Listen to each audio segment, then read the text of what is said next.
all of this has led, I think, to a lot of frustration among a lot of people in the workplace, a lot of people in the corporate space. And a lot of people have told me like, hey, I wish I had the balls to do what you did and quit my job. And a lot of people, I think, are believing that. Like, I want to change. I want to uproot my life and uproot my career and do something different or start a company or do another job or whatever. And I think that's great. And that might be true. But before you do that, what I would recommend, I think there are some things to think about. And I thought about some of them, but I didn't think about all of them to any stretch of the imagination. There were a lot I did not think about, and that bit me in the butt real bad.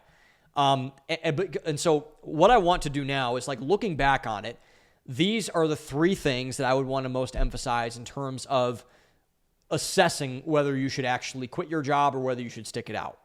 I thought about some of these things, not necessarily in depth, but I thought about some of them.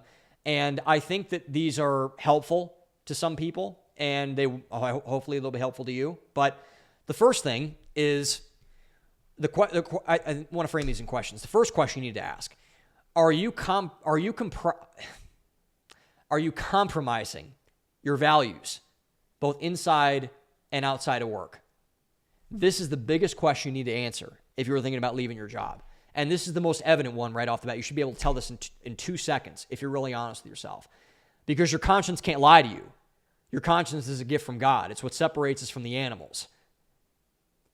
If you believe that you are compromising your values, if you feel that you are compromising your values both in and outside of the work, if you feel the workplace, if you believe that something is controlling your mind and compelling you to say something or do something that is not aligned with your values, and you automatically feel those things, whether you want to or not, you should listen to your conscience and you should leave your job. Because doing things by force or making people feel that you need to do things by force in order to reach a certain level of enlightenment or a certain level of status or whatever, that's never going to work, ever. And if your company is de facto forcing you to do some things and thinks thoughts that are not aligned with your values, you need to leave, like right now or yesterday, preferably yesterday. But today's a good day. If it's not yesterday, make it today. Second question. Are the temporary things replacing the permanent things? The permanent things is a concept I've talked about a lot on this show. Russell Kirk, the great philosopher, said the permanent things are the things you need to focus on. Family, religious community, your neighbors, everything like that.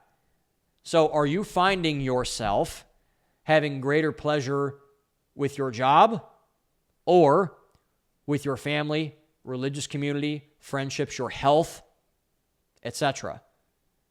Which one is it? It's one of the two. You either value one versus the other more.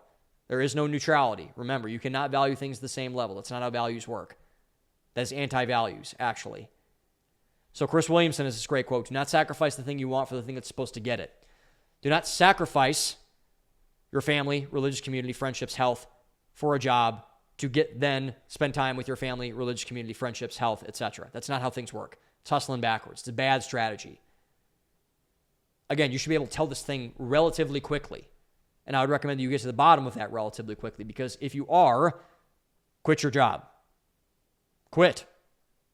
That's not worth it. It's not. I've seen, and I bet you have, by the way. You've seen a lot of people make that mistake. I've seen a lot of people make that mistake. I've made that mistake more times than I would like to admit. It's not worth it. Never is. Third question you need to ask: do you find yourself genuinely wanting to stay or just feeling like you can't leave? Big question there. This is the golden handcuffs trap. The golden handcuffs trap is when you feel, again, compelled to stay versus whether you want to stay. You don't have to do anything. I say this on sales calls all the time. You don't have to do anything. A lot of people say, I have to do this for my family. I have to do this for my wife. I have to do this for my... Do you have to, though? Do you have to? Or do you just feel that you can't? And this should be the final straw if those two others are tripped. If you go 3 for 3 here, leave your job yesterday. Quit. Leave. Do something else. Get a job in a trade. It's better for the country. It's better for you. You'll probably find more purpose working with your hands anyway. If the answer is the second part of the question, feeling like you just can't leave, if I leave, something bad will happen to me, you should leave. You need to leave, I would argue. However, if the answer is the former, if you find yourself genuinely wanting to stay, and by the way, this is the third one, so if you did not trip the other two, you should focus on the other two before this. You should probably try to stay in and make it work, if at all possible. But if your values are sacrificed, if you feel like you're sacrificing the permanent things, you should probably leave. And I would recommend that you leave. Sacrifice your values, sacrifice the permanent things, sacrifice your ability and your sovereignty. Those three are tripped, leave your job. Leave it today. Don't make some sort of a plan, but don't overthink it. If not, make it work, because not everyone's supposed to leave. We need people in corporate jobs. Fine with that. But if you can leave, leave. I think you'll find it better on the other side.